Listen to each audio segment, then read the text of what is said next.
36 के अंदर डॉक्टर भीमराव अंबेडकर जी ने घोषणा की थी कि मैं हिंदू जन्मा हूं लेकिन हिंदू मरूंगा नहीं। और जब ये बात सारे मुल्ला मौलवियों को, पादरियों को पता लगी तो वो सब उनके पीछे लगे। क्यों?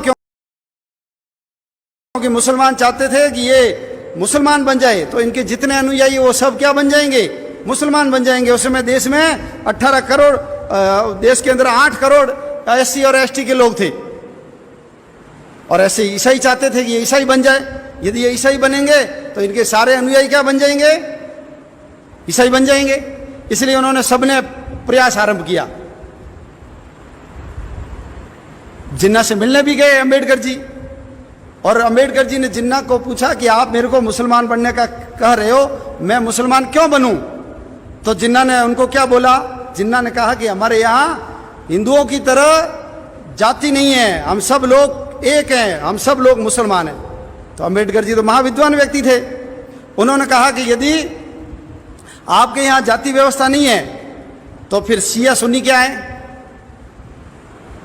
फिर मुकल्लिद और गैर मुकल्लिद क्या है, फिर हनफी क्या है, देवबंदी क्या है, बरेलवी क्या है, हयाती क्या है, ममाती क्या है, अहमदिया क्या है, खोजे क्या है, बोहरे क्या है, शेख, सैयद, मुगल, पठान, तुर्क, खिलजी, सिंधी, कुरैशी, अंसारी, भिस्ती, कसाई, तेली, घोसी, जुलाहा, 12 टोपी और ये कल्लर और भैया, ये क्या है?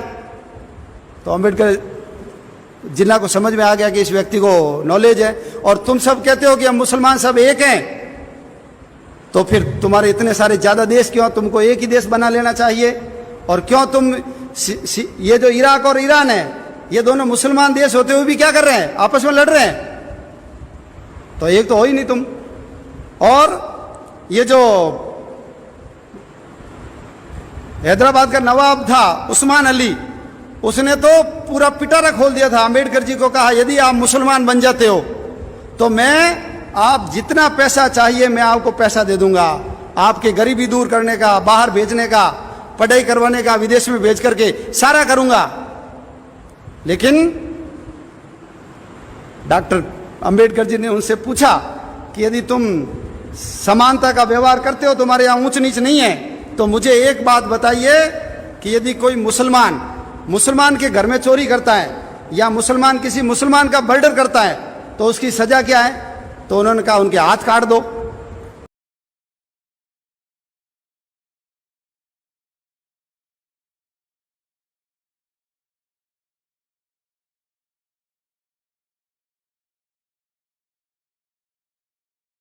उनके आंखें फोड़ दो उसकी।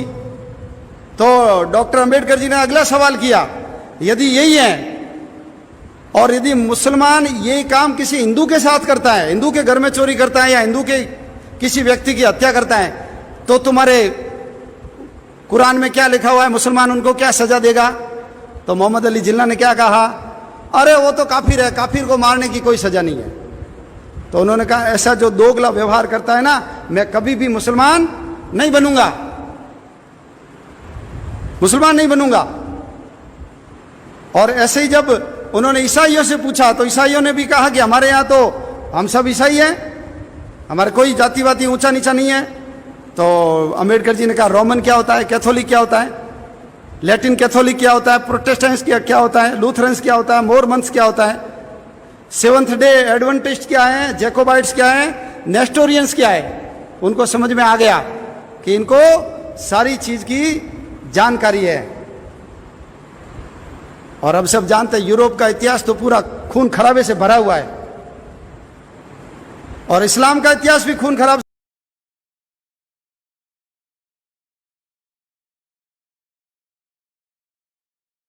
खराबे से भरा हुआ है। 1936 में घोषणा की थी, लेकिन 1956 के अंदर इन्होंने बौद्ध धर्म अपनाया। 20 साल लगा दिए उन्होंने सोचने में क्या करना मुझे। और जब पाकिस्तान बन गया 47 में, तो पाकिस्तान का तो अनुभव उनके सामने आ गया। उन सबको पता लग गया कि जितने SC और ST के लोग पाकिस्तान में रहे थे, उन सबके साथ मुसलमानों ने दुर्व्यवहार किया, उनको मारा, उनका बलात्कार किया, उनको जबरन उनका धर्मांतरण करवाया। और जो देश के विभाजन के बाद उस समय देश में दो दलित बड़े नेता थे, एक तो डॉक्टर अंबेडकर जी और एक योगेंद्र नाथ जी मंडल। तो अंबेडकर जी भारत में रहे, लेकिन योगेंद्र नाथ मंडल कहाँ गए? वो पाकिस्तान, जिसको आज बांग्लादेश कहते हैं, पूर्वी पाकिस्तान, उसमें चले गए। इनको मना किया था कि आप वहाँ मत जाइए, लेकिन उसने कहा नहीं, मैं वहाँ जाकर के वहाँ के दलितों की स्थिति सुधारूंगा। और अंबेडकर जी यहाँ विधि मंत्री बने और वो वहाँ विधि मंत्री बने, लेकिन 1.5 साल में योगेंद्र नाथ जी मंडल को पता लग गया कि ये किस प्रकार के लोग हैं, उनका जीना आराम हो गया और वो बांग्लादेश से यानी पूर्वी पाकिस्तान से भाग करके वापस बंगाल के अंदर आए। भारत में आकर के उनको शरण लेनी पड़ी और उनका पूरा जीवन किस में लगा? उनका पूरा जीवन गुमनामी के अंदर कट गया।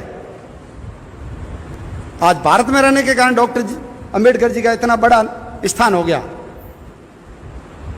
तो अंबेडकर जी ने कहा था, जिसकी जड़ें विदेशों से जुड़ी हुई है उसमें मैं कभी भी नहीं जाऊंगा। बौद्ध धर्म तो हिंदू धर्म का ही अंग है। ये जो हमारी धर्मधारा चल रही है हिंदुत्व की, उस हिंदुत्व की धर्मधारा में से जितने पंथ संप्रदाय निकले हैं उनमें से एक पंथ बौद्ध धर्म है। और यदि वो बौद्ध बन जाता तो क्या फर्क आ जाता? वही नाम रहते हैं हमारे जैसे, वही पूजा पद्धति, वही दीपक, वही चावल, वही मौली, वही अगरबत्ती, वही माला, वही फूल, वही टंकोरी, वही आरती, कोई फर्क नहीं पड़ता बुद्ध बनने से। और हमने तो हमारे जो अवतार हुए हैं उनमें से भगवान बुद्ध को क्या माना है? अवतार माना है। तो अंबेडकर जी का बहुत बड़ा योगदान है। यदि उस समय अंबेडकर जी मुसलमान या ईसाई बन जाते, उन्होंने कहा भी था, यदि मैं ईसाई बन गया तो मेरे ऊपर अंग्रेजों का एजेंट हूं ऐसा आरोप लगेगा, इसलिए मैं अंग्रेजों का एजेंट नहीं बनना चाहता। और यदि मुसलमान बन जाऊंगा तो इन्होंने जैसे देश का विभाजन कराया है, ये फिर मेरे अनुयायी देश का विभाजन करेंगे, इसलिए मैं मुसलमान ईसाई नहीं बनूंगा, बौद्ध बनूंगा। इसलिए डॉक्टर अंबेडकर जी का हमारे ऊपर ऋण है और उनके कारण ही आज ये भारत बचा हुआ है। यदि वो बन जाते ना मुसलमान तो 1947 आता ही नहीं, उससे पहले ही देश का विभाजन हो जाता। और ये अभी जितनी जमीन गई ना, उससे ज्यादा जमीन हमारे हाथ से चली जाती। और ये सारे जितने हमारे दलित बंधु हैं, ये सारे आज मुसलमान बन करके हिंदुओं के खून के प्यासे बन जाते। तो ये बहुत बड़ा पाप होने से रोकने का काम यदि किसी ने किया है तो ये डॉक्टर भीमराव अंबेडकर जी ने किया है। इसलिए हम सब लोग उनके ऋणी हैं। अशोक जी सिंघल ने कहा है, हम सब लोगों को इन लोगों के चरण छूने चाहिए। क्यों? डॉक्टर अंबेडकर जी ने कहा था कि मैंने इतिहास पढ़ा है, 6वीं शताब्दी से पहले भारत के अंदर छुआछूत नहीं थी, ये मुगलों के आने के बाद हुई है छुआछूत। हाँ, अपवित्रता जरूर थी लेकिन अस्पृश्यता नहीं थी। और यदि वो बन जाते तो आज हमारी भूमि भी कम हो जाती, हमारी जनसंख्या भी कम हो जाती। इसलिए इन लोगों ने अपने धर्म को बचाने के लिए ये काम कर लिया, मांस निकालना, चमड़ा निकालना, मैला ढोना स्वीकार कर लिया, लेकिन ये मुसलमान नहीं बने। इसलिए हम सब लोगों को इनके चरण छूने चाहिए। ये वास्तविक स्वतंत्रता संग्राम के महान योद्धा सन्यासी है।